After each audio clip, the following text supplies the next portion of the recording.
অনেক, অনেক দিন পরে একটা ডিনারের ভিডিও শেয়ার করছি আপনাদের সাথে। আজকে কে কি রান্না করেছেন বলেন তো? আমি তো অনেক কিছু রান্না করেছি। আজকে ডিনারে আমার মোটামুটি অনেক আইটেমই ছিল। তো ১ম এ নিয়ে নিয়েছি গরম, গরম ভাত। তার সাথে নিয়ে নিয়েছি এখানে ছোট্ট, ছোট্ট চিংড়ি দিয়ে আমি লাউয়ের খোসা আর আলু ভাজি করেছিলাম কুচি, কুচি করে।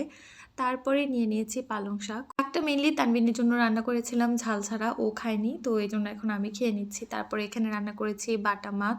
এটা আমি মাছটাকে ভেজে নিয়ে তারপরে কাঁচা টমেটো দিয়ে অনেকটা ভুনা টাইপের করে রান্না করেছিলাম, বাট ঝোলটা একটু বেশি রেখেছিলাম। তারপরে নিয়ে নিয়েছি এখানে আমি মসুর ডাল দিয়ে একটা মিক্সড ডাল সবজি করেছিলাম।